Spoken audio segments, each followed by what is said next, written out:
You know that feeling when you look at the scientific picture of the world, this universe of cold, lifeless particles, and it just doesn't quite square with the world you actually experience, the one that's full of color and sound and meaning? Well, what if that's not just a feeling? What if it's pointing to a fundamental error, a huge crack in the very foundation of modern science? Today, we're going to be intellectual detectives. We're going to trace a core assumption of our scientific worldview all the way back thousands of years to its surprising origin, and see how this one ancient idea might have literally split our reality in two. All right, so here's our game plan. First, we'll pinpoint this potential flaw in how we see reality. Then, we're going to jump in a time machine back to ancient Greece to find the original blueprint, thanks to a guy named Democritus. After that, we'll see how that blueprint got supercharged by René Descartes, creating this great divide in modern thought. Then we'll leap forward to the 20th century to hear what the critics had to say, before finally we ask ourselves, what does this all mean for us right here, right now? Okay, let's get started. And we're going to kick things off with a pretty provocative question, one that was posed by some really profound thinkers in the last century. They looked at all the amazing successes of science, but they also saw this deep, kind of troubling problem right at its very heart. So this is the big mystery we're digging into. And look, this isn't a knock on the scientific method or its discoveries, not at all. It's a critique of a philosophical assumption that science kind of inherited without question, an assumption that divides the world in this really strange way. It basically suggests that the world science describes and the world we actually live in are two totally different things, and that only one of them is the real one. And here it is. This is the name of the crime we're investigating: the bifurcation of nature. It's this idea that reality is split right down the middle. On one side, you've got the real world, the world of particles, matter, energy fields. It's objective, it's measurable, it's mathematical, and it's fundamentally colorless, soundless, and, well, meaningless. That's the world science studies. But then on the other side, you've got everything else: your thoughts, your feelings, your experiences, the redness of a sunset, the warmth of the sun, the feeling of joy. All of that gets shoved into the mind category. It's considered subjective, private, and not really a part of the external, real world. That's the split we're going to pull apart. So to figure out where this incredibly powerful, world-changing idea came from, we can't start with modern science. No, we've got to go back. I mean, way back, like 2,500 years back, to ancient Greece. We're looking for the philosophical seed that would one day grow into this giant tree of bifurcation. And the main character in our story, maybe the hero, maybe the villain, you decide, is the philosopher Democritus. Now, he came up with one of the most powerful and long-lasting ideas in all of Western history.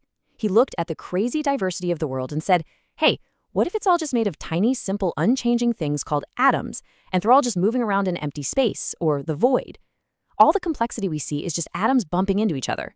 I mean, it's an absolutely brilliant and elegant explanation. But it came with a serious hidden cost. And here's where that cost comes in. See, Democritus argued that the atoms themselves don't have color or taste or smell. They only have things you can measure, like size, shape, and motion. So, where does the redness of an apple come from? Well, according to Democritus, the redness isn't in the apple, it's an effect that's produced in us when the atoms from the apple hit the atoms of our eyes. And bam, for the very first time, he split reality, the real world of colorless atoms, and the conventional world that we experience, which he basically called a useful illusion. And there is, right from the man himself. This is basically the birth certificate for the bifurcation of nature. Just listen to that contrast, by convention versus in reality. He is flat out saying that our entire sensory world, everything that makes life rich and vibrant, is not part of what's really real. The real world is just atoms and the void. This was the philosophical blueprint, an idea just sitting there, waiting for its moment to shine. So let's see how this blueprint got put into action. We're going to fast forward about 2,000 years to the 17th century, right at the dawn of the scientific revolution. And this is where the French philosopher and mathematician René Descartes grabs Democritus's old idea and makes it the foundation for pretty much all of modern science. I mean, just look at the historical scale here. It's wild. Democritus plants the seed, and then almost 2 millennia pass before Descartes comes along and builds his entire scientific framework on it. And then it takes another 300 years before thinkers like Whitehead and Smith even start to question those foundations. That just shows you how deeply this idea got embedded in our thinking. So Descartes took Democritus's split and just formalized it with surgical precision. He divided everything in existence into two basic categories. On one side, you have res extensa, which just means extended thing. This is the whole material universe. Its only properties are things you can measure: size, shape, location, motion. It's objective, it's public, and, this is the key, it's perfectly describable by math. And this, Descartes said, is what science should study. Then, on the other side, you have res cogitans, or thinking thing. This is the mind, and it contains everything else: thoughts, feelings, and all those qualities like color and sound that Democritus kicked out. This realm is subjective, private, and you can't measure it. And by doing this, Descartes basically handed science its official marching orders. Go study the giant, colorless, mechanical machine of the universe, and just ignore all that other stuff is merely subjective. Now, for about 300 years, this split-up view of the world absolutely reigned supreme. It powered incredible scientific and technological breakthroughs.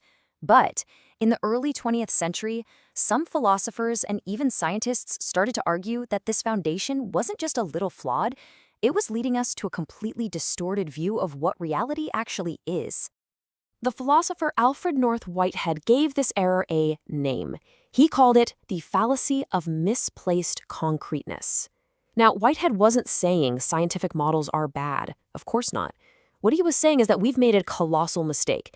We've taken our abstract models of reality, and we've completely forgotten that they're just models. We started to believe the map is more real than the actual territory. Let's make this super clear. Here's the fallacy in action. Step 1, your direct, concrete reality. You're standing there experiencing a beautiful, vibrant red sunset. It's a real event, full of feeling. Okay, step 2, the scientific abstraction. A scientist describes it as electromagnetic radiation of specific frequencies hitting your retina. That's a very useful, quantitative description. Nothing wrong with that. But step 3, that's the error. That's when we claim that the frequencies are what's really real, and your actual experience of the red sunset is just some subjective illusion happening inside your head. Whitehead says we've got it completely backward. The experience is what's primary. The math is the abstraction we make from it. The physicist and mathematician Wolfgang clears this up beautifully with his distinction. He says, look, we need to separate the corporeal world from the physical world. The corporeal world is just the world as we perceive it: tables, chairs, trees, sunsets, full of colors and sounds. That, he says, is primary reality. The physical world, on the other hand, is the abstract, quantitative world that physics describes, a world of quarks and fields and wave functions. Smith argues that the physical world is a kind of substructure of the corporeal world. It's an abstraction we get from it by measuring things. The big bifurcation error is flipping this upside down and claiming the abstract physical world is the real thing. And all of this brings us right back to where we started, full circle. When Whitehead and Smith diagnosed this fundamental error in modern science, what they're really doing is diagnosing Democritus. He was the original architect. He made that first split between reality and perception. He's the one who kicked all the qualities, philosophers call them qualia, out of the real world. He's the one who said only the quantitative stuff is real. And he gave us the blueprint for reductionism, this idea that you can explain away the richness of the world as nothing but the movement of simple, meaningless parts. So why does any of this actually matter? I mean, this isn't just some dusty, abstract philosophical debate. This 2,500-year-old idea has profoundly shaped not only science, but our entire culture, how we see nature, and how we understand ourselves. When you really follow the logic of this bifurcated worldview that we inherited from Democritus, you end up with a universe that is fundamentally stripped of any inherent value or purpose or meaning. If the real world is just a bunch of particles following blind mathematical laws, then beauty and consciousness and life itself, they're all just weird accidents, secondary effects, kind of like a strange ghost haunting a dead machine. It's a view that can make you feel pretty alienated from the natural world. So what this whole investigation really reveals is that we're standing at a fork in the road. We have a fundamental choice. We can stick with the bifurcated view, where the real world is the abstract one that physics describes, and our own lived experience is some kind of secondary illusion. Or we could consider an integrated view, like the one critics like Whitehead and Smith suggest. And in that view, reality is a holistic, meaningful whole that's rich with qualities.